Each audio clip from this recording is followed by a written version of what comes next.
नमस्कार दोस्तों, सावन का पावन महीना प्रारंभ हो चुका है। आज के हमारे इस वीडियो में हम आपके लिए सावन मास के प्रथम सोमवार की पौराणिक कथा लेकर आए हैं।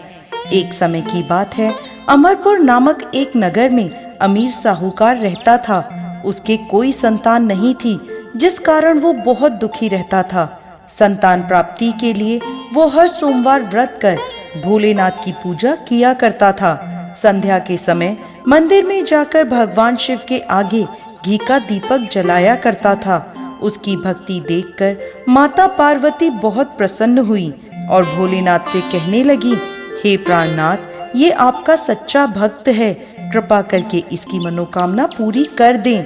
यह सुन भोलेनाथ बोले, पार्वती, पूर्व जन्म के कर्मों के कारण इसके भाग्य में संतान सुख नहीं है। परंतु माता पार्वती नहीं मानी। तब भोलेनाथ ने स्वप्न में उस साहूकार को दर्शन दिए और संतान प्राप्ति के वरदान के साथ साथ ये भी बताया कि उसका पुत्र अल्प आयु होगा और उसकी आयु मात्र 16 वर्ष की होगी। यह सुनकर साहूकार प्रसन्न तो हुआ, परंतु साथ ही साथ चिंतित भी हो गया। ये सारी बात उसने अपनी पत्नी को भी बता दी। पुत्र के अल्प आयु होने की बात जानकर साहूकार की पत्नी भी बहुत दुखी हुई, लेकिन साहूकार ने अपने सोमवार के व्रत का नियम नहीं छोड़ा। कुछ समय बाद साहूकार के घर में एक सुंदर पुत्र रत्न पैदा हुआ, जिसका नाम उन्होंने अमर रखा। अब अमर 11 वर्ष का हो गया था, तो साहूकार ने उसे अपने मामा के साथ शिक्षा ग्रहण करने काशी भेज दिया। साहूकार ने उन्हें रास्ते के लिए कुछ धन दे दिया और कहने लगा, तुम जहाँ भी रात्रि विश्राम करो, वहीं यज्ञ आदि करके ब्राह्मणों को भोजन करवा देना। अमर अपने मामा के साथ यात्रा पर निकल पड़ा। रास्ते में वो एक राज्य में पहुँचे, जहाँ राजकुमारी का विवाह हो रहा था। परंतु जिस राजकुमार से उसका विवाह होना था, वो अचानक किसी कारण से एक आंख से अंधा हो गया। यह बात किसी को पता ना चले, इसलिए राजकुमार के पिता ने अमर से दूल्हे की जगह बैठने की विनती करी। अमर ने यह विनती स्वीकार कर ली और राजकुमारी चंद्रिका से विवाह कर लिया। विदाई के समय अमर ने राजकुमारी चंद्रिका को सारी बात बता दी और उन्हें अपने पिता के घर छोड़कर काशी की ओर चल दिए।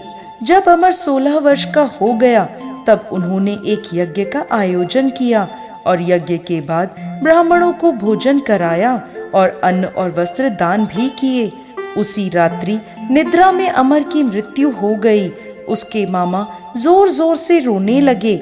उनका विलाप सुनकर भोलेनाथ और माता पार्वती वहां आ पहुँचे। अमर के मामा का विलाप देखकर माता पार्वती भोलेनाथ से बोली, प्रभु, इस व्यक्ति के कष्ट को दूर कीजिए। तब भोलेनाथ बोले, पार्वती, ये वही साहूकार का बालक है जिसे 16 वर्ष तक जीवित रहने का वरदान मिला था। तब माता पार्वती ने भोलेनाथ से कहा, हे प्राणनाथ, इसके पिता 16 वर्ष से सोमवार का व्रत करते हुए आपको भोग लगाकर दीप प्रज्वलित करते हैं। कृपा कर उनके दुख दूर कीजिए।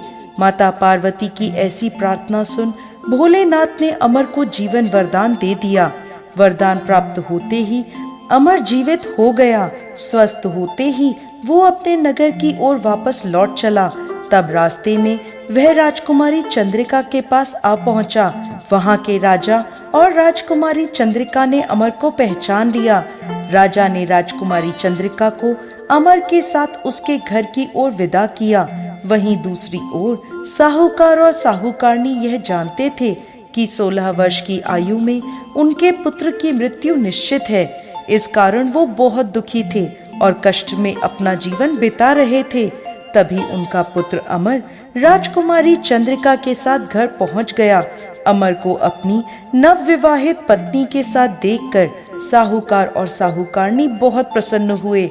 उसी रात भोलेनाथ ने साहूकार को स्वप्न में दर्शन दिए और कहने लगे, हे साहूकार, तुम्हारे सोमवार के व्रत से प्रसन्न होकर मैं तुम्हारे पुत्र को लंबी आयु प्रदान कर रहा हूँ। हे भोलेनाथ, जैसा दुख आपने पहले साहूकार और साहूकारनी को दिया, वैसा किसी को मत देना। और जैसे बाद में उनके पुत्र को लंबी आयु प्रदान करी, वैसे ही इस कथा को कहने वाले, सुनने वाले और हुंकारा भरने वाले सब पर कृपा करना। जय भोलेनाथ, जय माता पार्वती।